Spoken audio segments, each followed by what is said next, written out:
আসসালামু আলাইকুম প্রিয় দর্শক, বাচ্চাদের একটি খাবারকে যখন কয়েকটি খাবারের সমন্বয়ে তৈরি করা হয় তখন সেই খাবারটি অনেক বেশি পুষ্টিকর এবং ক্যালোরিবহুল হয়ে যায়।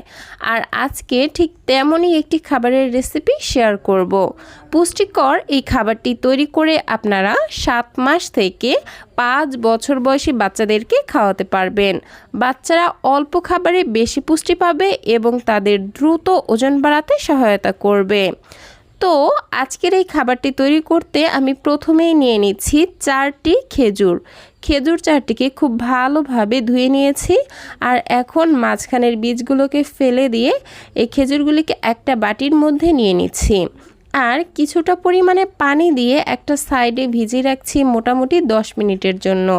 ভিজিয়ে রাখার ফলে খেজুরগুলি অনেকটা নরম হয়ে আসবে আর এগুলো ম্যাশ করতেও সুবিধা হবে।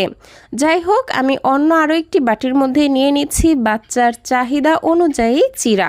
আমি এখানে সাদা চিরা নিচ্ছি, তবে আপনারা হাতের কাছে লাল চিরা পেলে এখানে লাল চিরাই ব্যবহার করবেন, কারণ সাদা চিরার তুলনায় লাল চিরার পুষ্টিগুণ অনেক বেশি থাকে। যাই হোক, এখন চিরাগুলোকে বেশ ভালোভাবে পানির সাহায্যে ধুয়ে নিব। আমি মোটামুটি 5 থেকে 6 বার পানি পাল্টে পাল্টে চিরাগুলোকে ধুয়ে নিয়েছি। ধুয়ে নেওয়া হয়ে গেলে এগুলোকে একটা সাইডে রেখে দিলাম। আর আগে থেকে যে খেজুরগুলো ভিজিয়ে রেখেছি সেগুলো কিন্তু অনেকটা নরম হয়ে গেছে। এই পর্যায়ে হাতের সাহায্যে খেজুরের পিউরিটা তৈরি করে নিচ্ছি। আপনারা চাইলে ব্লেন্ডারে দিয়ে মিহি পেস্ট তৈরি করে নিতে পারেন। এই তো আমার খুব ভালোভাবে পিউরিটা তৈরি করা হয়ে গেছে। এবার সরাসরি চলে যাচ্ছি চুলায়। চুলায় একটি পরিষ্কার প্যান বসিয়ে নিয়েছি আর এই প্যানের মধ্যে ধুয়ে রাখা চিরাগুলো দিয়ে দিচ্ছি। এবার এগুলো রান্না করার জন্য দিয়ে দিব পরিমাণ মতো লিকুইড গরুর দুধ। আমার বাচ্চার বয়স 1 বছরের বেশি, তাই আমি এখানে গরুর দুধ ব্যবহার করছি। যাদের বাচ্চাদের বয়স 1 বছরের কম, অর্থাৎ যারা বাচ্চাদেরকে গরুর দুধ খাওয়ান না, তারা এই পর্যায়ে পানি দিয়ে খাবারটি রান্না করবেন। এখন হচ্ছে ঘন ঘন নেড়েচেড়ে চুলার আঁচ মিডিয়ামে রেখে এই চিরাগুলো অনেকটা সেদ্ধ হয়ে যাওয়া পর্যন্ত রান্না করে নিচ্ছি। এই তো আমি মোটামুটি 4 থেকে 5 মিনিট রান্না করে নিয়েছি আর চিরাগুলো কিন্তু অনেকটাই সেদ্ধ হয়ে গেছে।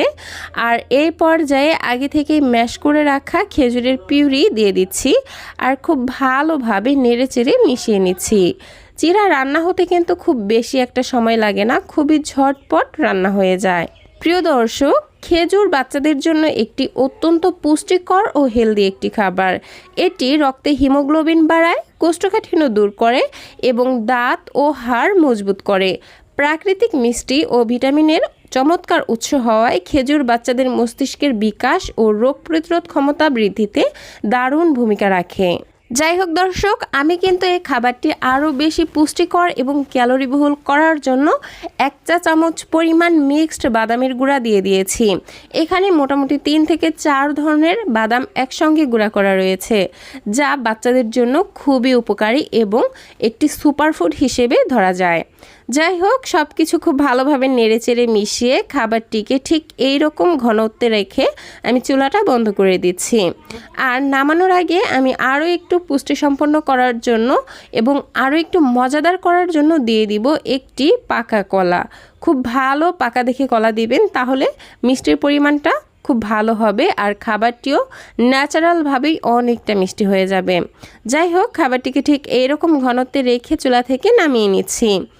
আর এই তো তৈরি হয়ে গেল বাচ্চাদের জন্য খুবই পুষ্টিকর, ক্যালোরিবহুল এবং মজাদার একটি খাবারের রেসিপি। এই খাবারটি তৈরি করে আপনারা বাচ্চাদেরকে সকালের নাস্তায় অথবা রাতের প্রধান খাবার হিসেবেও খাওয়াতে পারবেন। বাচ্চারা অল্প খাবারে বেশি পুষ্টি পাবে এবং বাচ্চাদের দ্রুত ওজন, উচ্চতা এবং স্মৃতিশক্তি বাড়াতে জাদুর মতো কাজ করবে।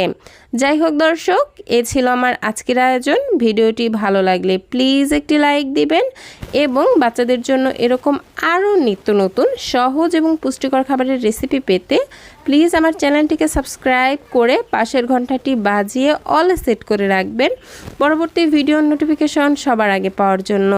আজকের মতো বিদায় নিচ্ছি। আল্লাহ হাফেজ। আসসালামু আলাইকুম।